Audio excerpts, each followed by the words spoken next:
Hey guys, this is Vijay Benakal at Vijay's Tennis, where it is all things tennis. Actually see me string a Wilson Blade 98 18 by 20. I think this is a 2020 model and it's a version 7.0.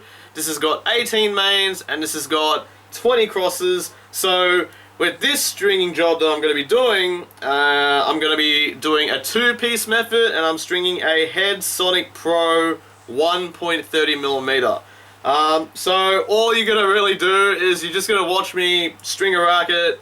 Let me know in the comments down below if you like this video, and of course, if this video gets to 15 likes, I might consider doing a tutorial on how to string a tennis racket. So if this video can get to 15 likes, put as many likes as you can and I'll make it happen in the near future. So what I am going to do is I am going to clamp this first.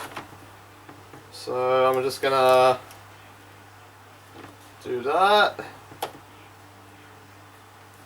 So I clamp here, and then I'm going to put a starting clamp just behind it. Okay? Then I'm going to lock this clamp in. I'm going to turn the machine on. Go. So it's just going through, when I'm turning the machine on, it just goes through the numbers. It's just the way how it starts up. And I'll be tensioning this racket also at 54 pounds. Once I've got my clamps locked in, I've got my starting clamp behind this clamp. Now all I'm going to do is just tension the string that isn't clamped.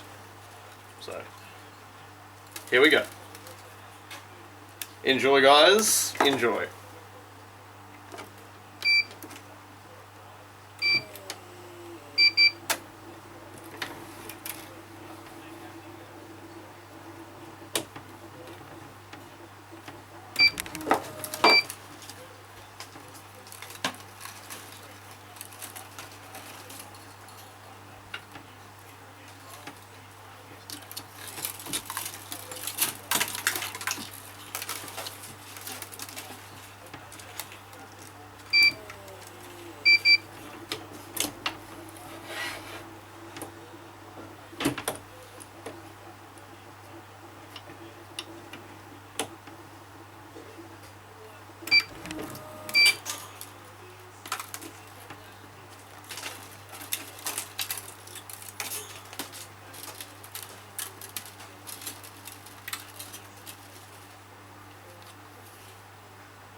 Alright, so now that it's all clamped here, I'm now going to tension this string.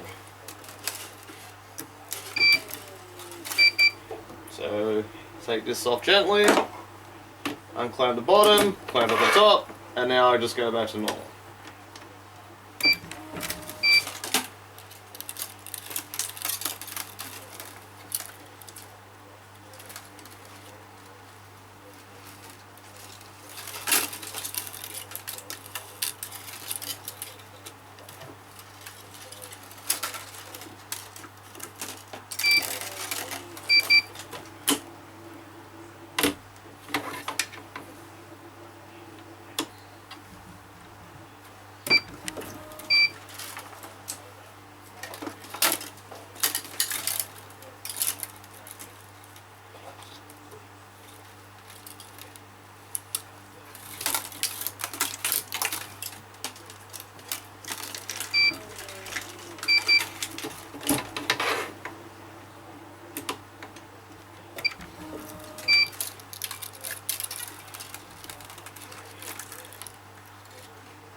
So when I'm stringing mains.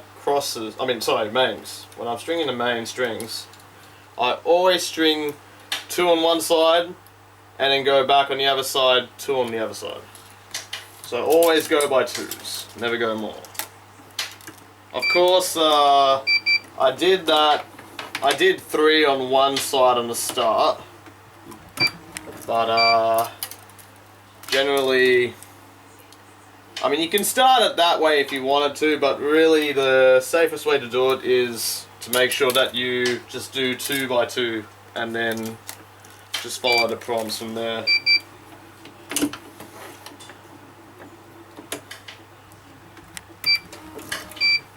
Alright, so I've done 2 on that side, now we go back on the other side.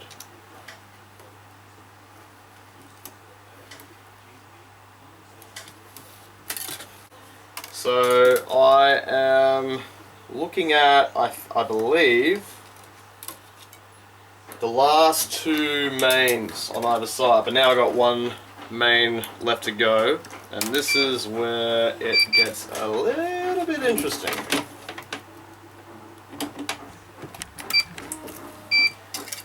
Alright, so I'm on the last main strings on either side. So what I'm going to do now is I'm going to add the not function feature, which is on my machine down below. So basically we'll add about 5.5 pounds extra on top of the 54 pounds, so it's basically 59.5. Alright, okay, so not function. Just to be careful.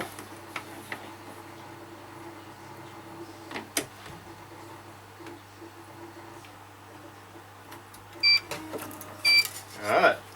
Now do it on the same side. Not function. Insert the last main.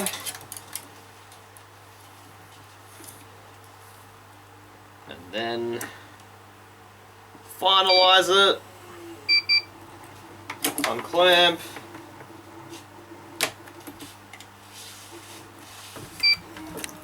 And now, just got to tie off the string. So, I find the closest hole possible. So, at least you should not be skipping more than 2 grommet holes. And when I'm saying that, it's about missing 1 cross string and 1 main. That's obviously 2 holes. So, but some rackets are obviously a little bit different. But this one, there should be no issue whatsoever. So, also the reason why I use starting clamps, it's because it helps with, when I did it at the beginning, starting off the first string when I'm doing the mains, or it helps to grip the knots, or I could just use it for starting the cross string, which you actually will see in a moment. This is a pro knot, and pro knots are very popular because it actually don't want the camera to fall off. It actually helps to have the knots really like synced into the grommet, and that's why I like these knots here. So just hold, gonna unclamp, and then let go. And then I'll cut the knot right off. Someone's calling me. Who's calling me? Hey Sean, I'm in the middle of a video, man. What's going on? Yeah, I'm filming a video right now as we speak. Alright. What's up? What video are you filming? I'm doing basically stringing a racket. Not really commenting much though. I'm actually doing a racket at the moment, Sean. So, yeah. I have to go. I'm filming right now. You're distracting me. Alright. I'll speak soon. Have a good one. Take care. Have a good one. Bye. Sorry about that, guys. So, anyway, where am I heading? Alright, so if also when I try to put the string into the grommet where the string is sitting in, Sometimes you can use a little bit of pliers and then you can just push it through. Like that. Just in case if you can't use your fingers or your hands to do it, you can usually use that. Alright, so over the string, under the string, then use this string here, going through the loop, and then pull.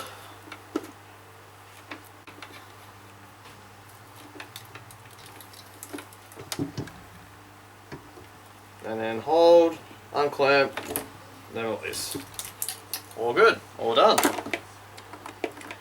Yeah, my camera is actually sitting on the table at the moment, so I hope it doesn't fall off, but it should be okay.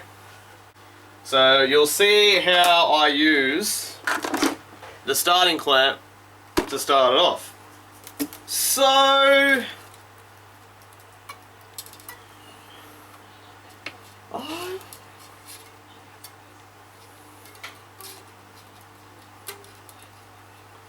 So what I'm going to do is, so with an 18 by 20, the first 3 strings are going to weave the same, the top 3. So when I do 2 pieces, I start always from the top, never on the bottom. And when you go to the last 3 weaves, it'll actually be the opposite. So I'm going to show you why. So it's first I'm going to go over, under. So yeah, under, over, under, over, under, blah, blah, blah, blah, blah. Then I'm going to go here. So I'm going to actually pull this through.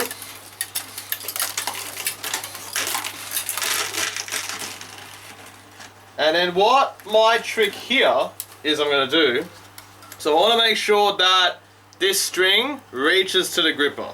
Okay, so I can reach. Now, I'm going to use the starting clamp to hold that string. So I'm going to go here, I'm going to hold there, right? So I already weaved the first cross, now I'm going to go for the second cross. And it even also gets a little bit more interesting as well.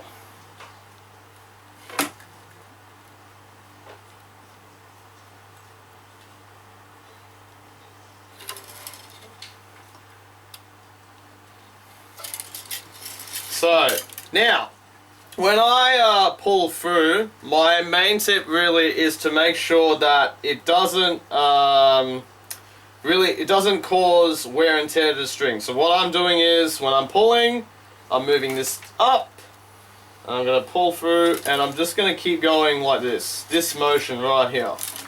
So I'm here, and I'm there, and then pull all the way to the end. Alright, so I pull the first 2 crosses, and now what I'm going to do, and no knot feature, I'm not going to use the knot function feature yet, so I'll do that when I get to this. So, I'm going to pull the second second cross, not the first cross, the second cross. So not the first one, the second one. Alright, so see how the starting clamp holds the start?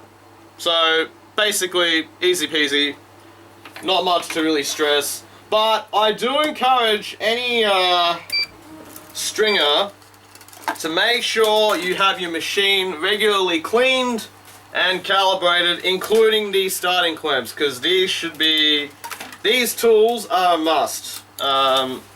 You should really definitely have it in your racket stringing bag, because if you don't, well, you'll be missing on quite a few golden opportunities to make your stringing a little bit easier. There are, of course, different weave patterns that you can do as well. Like I say, I'm not an expert stringer, but I have been stringing for 4 years. So I'll show you a couple of moves in a moment.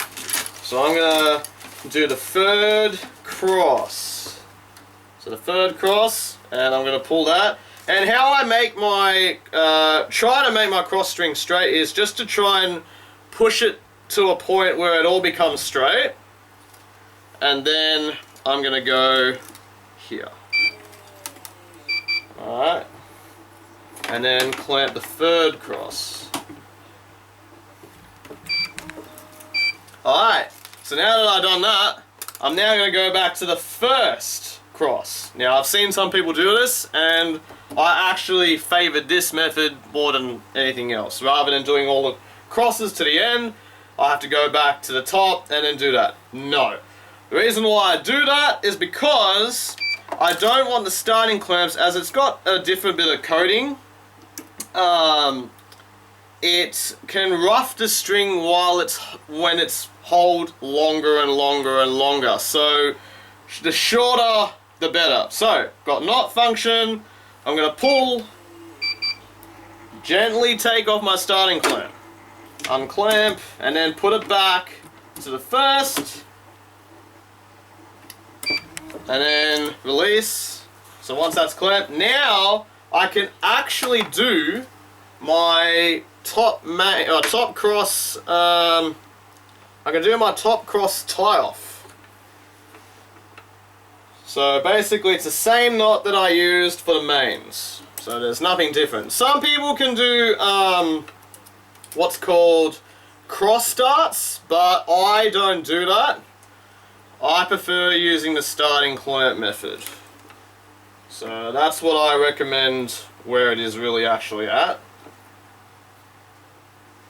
So I'm just going to try and pull it so it doesn't get too close to the clamp. Alright.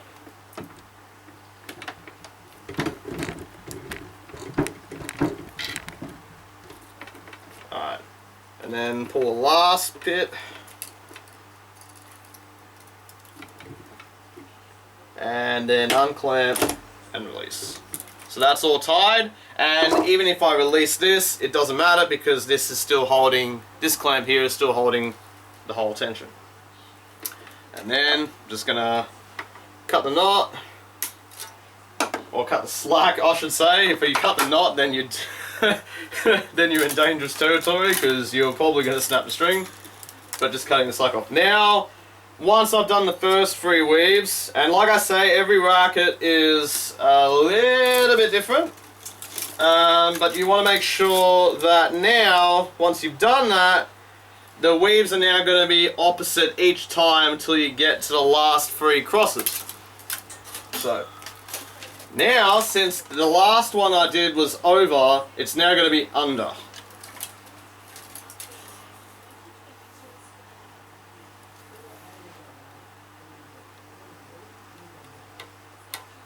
So this is the weave that I do, so I just make sure I have a bit of extra slack, and then just use the 2 fingers and just go up and down.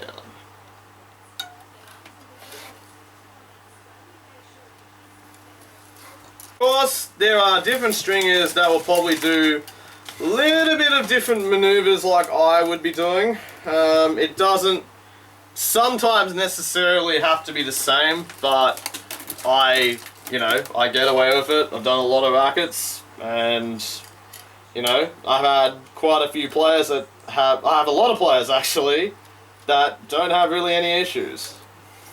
So when I do the crosses now, I'm gonna now try and make sure I weave one ahead. Alright. So now I can go back to the normal clamps. And when you're clamping, you want to make sure that you clamp as closest to the frame as possible. And that's the golden rule. Make sure you don't misweave. Because if you tied a knot and you did a misweave, well, you're going to have to start all over again.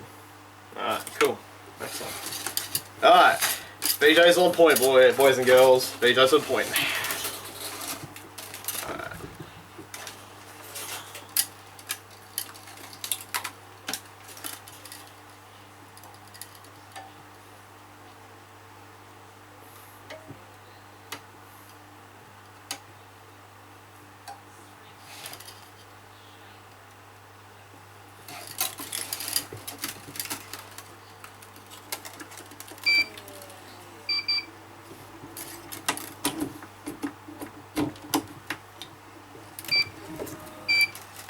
So I just showed you this weave pattern.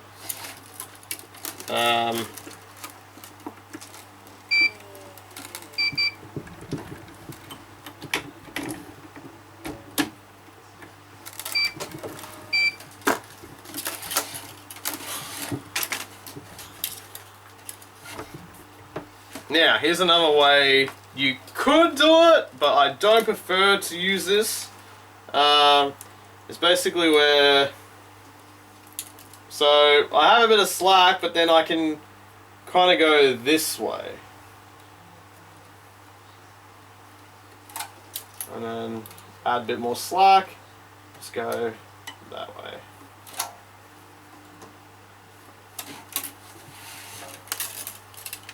But I don't usually do this from now on. But when you're stringing polyester strings, and I know firsthand because it gets a little harder when you're weaving the last few at the bottom. All I'm going to do now is just do opposite weaves until the last 3, which will get interesting there. And then, yep, we'll get it done very soon. So see, this is where it gets a little bit harder now.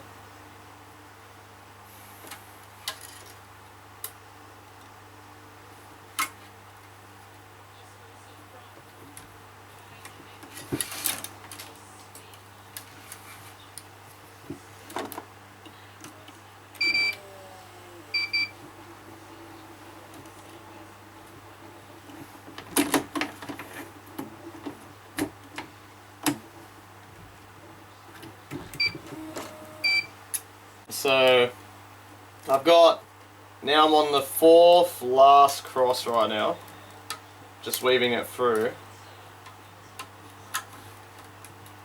Now see how it gets a little bit harder now, like even I'm struggling to do my normal weaving pattern, but I can't because it's a polyester, and of course it can be stiffer as it goes right through to the end. Alright. So I'm going to tension the 5th last cross.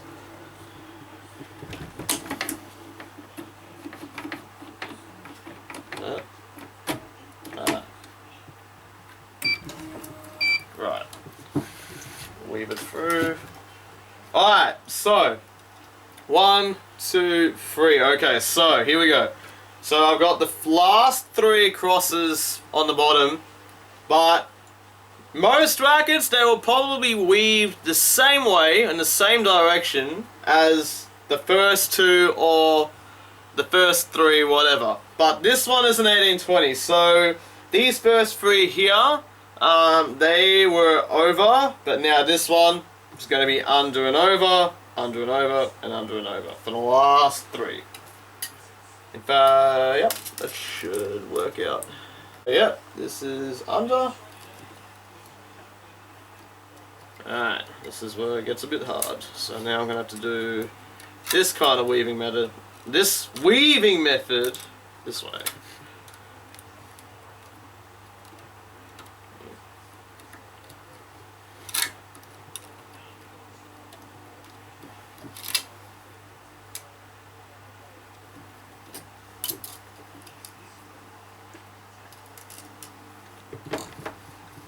Just take it back so I can do this.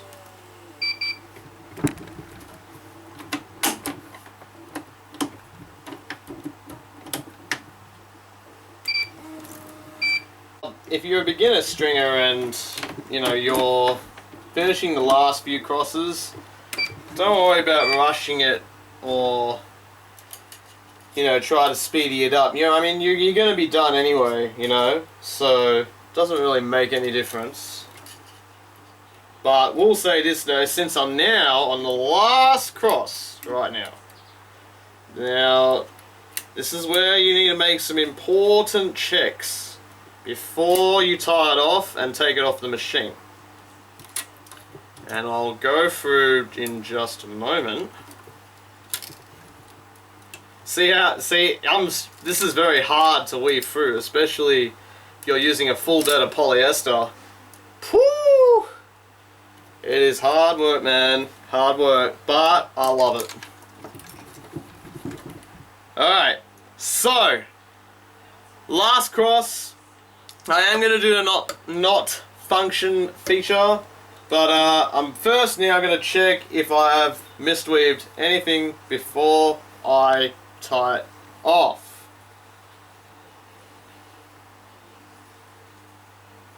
So here's good, nothing wrong. Here is okay.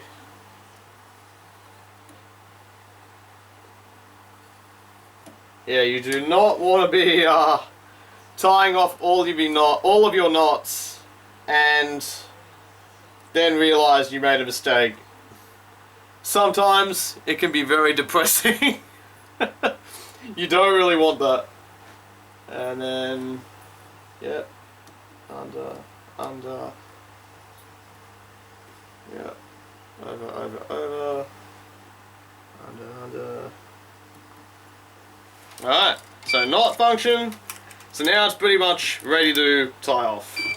Until I tension this last cross, try to shake it up so I can get rid of that slack, get it all nice and tight.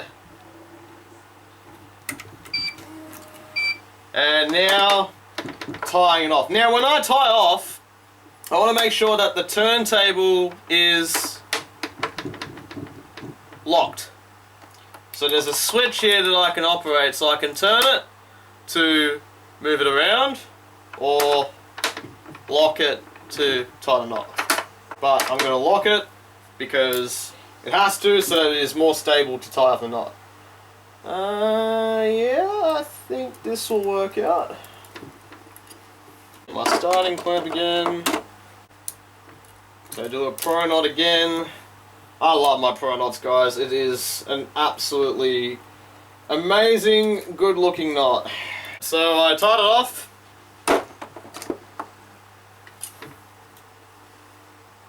I'm gonna cut the extra slack. And now what I'm gonna do, so it's all done, but first thing that I'm gonna do, well the last thing that I'm gonna do is I'm going to make them straight. So if I see any strings that look like a smiley face or a curve, I want to try and straighten them. So I'm going to straighten the mains first.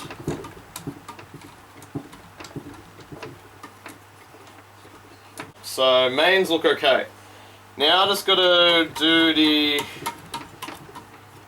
crosses. Now you'll see in the Australian Open, I know my camera's shaking, sorry, but they'll just go like this, bang, bang, bang, bang, bang, bang, bang, bang, bang, bang, bang, bang. They just do that. Will it hurt the string? No, because the awl is this thick. So it's not going to damage it at all. So no problems at all. It is all done, folks. Now just remove the mounting system.